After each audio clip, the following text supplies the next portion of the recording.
So when it comes to the Vancouver Canucks and the upcoming summer, there are a lot of names that different folks on TV, on the radio, and all over social media are talking about.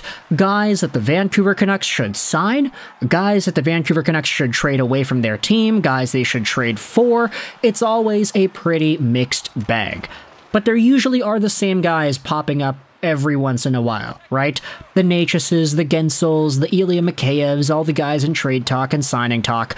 But in this video, what I wanted to do was look at the R Canucks subreddit, because there was a post made yesterday that I thought was absolutely brilliant. I'm not saying this is 100% gonna happen. I'm not saying that this is the best idea in the world. I'm just saying that this post was awesome, and it was kind of funny too. So I wanted to go out there and put a spotlight on this. I get it. I get a lot of flack for making videos where I just respond to Reddit stuff. Oh, LEGO steals content from Reddit in order to make videos about it and make money off of it. And yeah, that's kind of what entertainment is, right? I don't know, like, you can't please everybody, right? And I'm not saying that I came up with this idea myself. I'm giving full props over to Turban Ghetto, who made this post on the R Canucks sub yesterday talking about a potential Dakota Joshua replacement.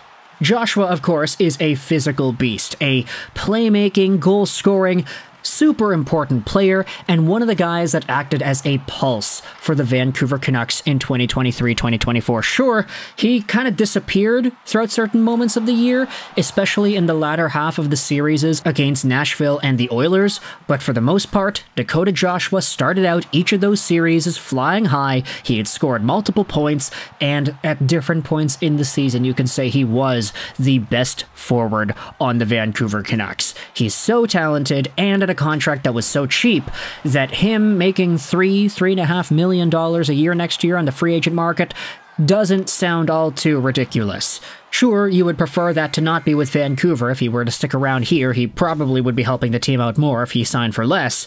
But at this point, it doesn't really seem like that's too much of a possibility. We'll just have to wait and see, though. Wait till July 1st. But with that in mind, this poster on the R Canucks sub, Turban Ghetto, had a very intriguing thought that goes out there and labels who could be Dakota Joshua's replacement.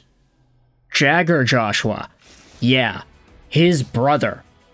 There just seem to be so many similarities in terms of both of them being really late bloomers.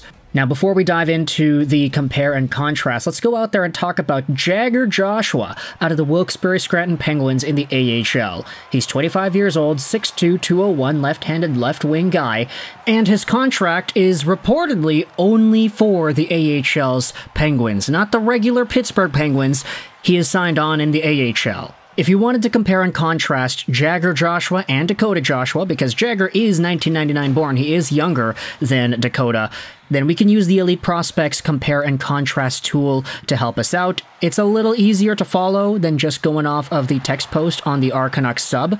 So if we go out there and look at Jagger Joshua's most recent season in the AHL, he scored himself a pretty respectable, I would say, 25 points in 63 games played at the age of 24 years old. The thing is, Dakota Joshua, when he was 24, was playing for the Utica Comets and the St. Louis Blues. He had 1 goal in 12 games with St. Louis and 3 points in 6 games in Utica. Okay, that sample isn't really all too great. Let's go back a year and talk about 23 years old. So at 23, Dakota Joshua was in the ECHL and the AHL. Meanwhile, Jagger Joshua had finished up his Michigan State University, I believe that was his junior season, as well as played a little bit of hockey in the Wilkes-Barre Scranton Penguin system at 23. These guys are roughly comparable profiles, if you wanted to say that, from ages 23 and 24. At age 25, though, this is when Dakota Joshua started to break out a little bit. He had 20 points in 35 AHL games and 8 points in 30 NHL games. This is before he went over to Vancouver and posted up the seasons that he had just had. 23 points and 32 points in 79 and 63 games respectively, not to mention the 8 points in 13 games in the playoffs. So, point-wise, these guys are fairly similar. But if you go back over to the Reddit post, Turban Ghetto goes out there and says this, that Jagger is a left wing, but he has a little bit more of a mean streak than his brother, who is a center. They both seem like they could have some similarities, with the major one being it looks like they are both late bloomers. Just 2 years ago, at the age of 22, Jagger Joshua had 8 points in 36 games in college and was 12th in team scoring. A year later, he was 4th in team scoring. His first pro season was more impressive than his brother Dakota's. Dakota Joshua, as a first-year pro, struggled so much in the AHL that he was sent to the ECHL. Now he's an in-demand UFA that might get a $4 million season offer from the Wings and likely won't sign anywhere for less than $3.5 million a year. Jagger has 1 year left on his AHL contract with Wilkes-Barre Scranton, and I don't believe he is Pittsburgh property, just simply playing in their system, and they'll assess if they want to offer him an NHL contract, so he'd be easier to acquire. Yes, Jagger is a long shot, but at the very least, our AHL teams need a guy who is willing to drop the mitts when teams goon our young guys, especially this upcoming season, with Karamaki down there for a while. So a worst-case scenario is he sucks as a legit NHL prospect, but provides some value to the organization as a guy who can and is willing to protect his teammates. I know this idea is dumb because I'm mostly basing it off of bloodlines, but I'd offer him a 1-year, 2-way NHL deal and see if there is something there to work with. If that doesn't work, see if there are any other brothers or sisters. Failing that, find out how old his dad is and if he can kill penalties. And then the top comment says, yeah, this has Steve Correa, Fyodor Fedorov, Jordan Subban written all over it, and I can't say I'm feeling that. So reserving all judgment on the idea of targeting guys because of a brotherly connection, Jagger Joshua is a pretty interesting name, and one that I think is at the very least worth thinking about if you were to try and fill out the lines of the Abbotsford Canucks. If you wanted to say, hey, this guy could be an interesting enough name, why not sign him to a 1-year, 2-way deal? He can play in the NHL, maybe get a cup of coffee, he can show off in the preseason if he's able to compete, and if not, then he'll play in the AHL, he'll be an effective enough player there because he was already fairly effective this season with the Penguins, and he can stand up for his teammates. He can get 90-plus penalty minutes in 60 games played again. Patrick Allvin did say in the postseason press conference that they need to find guys that are like Dakota Joshua. They need to find the next one. They need to be able to do this process over and over again like they had done in Pittsburgh. Jake Gensel, Brian Rust, Connor Sherry, Tom Kuhnackel, these guys came out of nowhere. They were AHL caliber guys, then they exploded, then they became NHL regulars, and they helped the Penguins win the Stanley Cup. Who was the GM and co-GM at that time? Yeah, it was Rutherford and Allvin.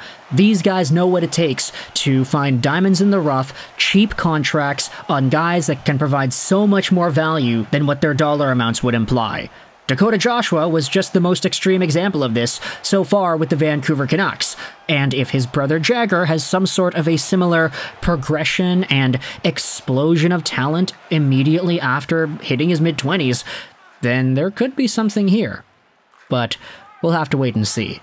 And of course, the brother connection makes it interesting, but Canucks fans have not been treated too nicely by that kind of connection. As we had said, Steve Correa, Fyodor Fedorov, Jordan Subban, all supposed to be as good or maybe better than their older brothers that everybody knew were legends, like Paul Correa, awesome. Sergei Fedorov, awesome. PK Subban, awesome. And PK even said that Jordan was going to be better. But yeah, that didn't happen now, did it? So let me know your thoughts in the comment section below on whether or not repeating that same philosophy would actually be worth it here. If the Vancouver Canucks could take a look at Jagger Joshua in the Wilkes-Barre Scranton Penguin system in the AHL and see if they could work something out.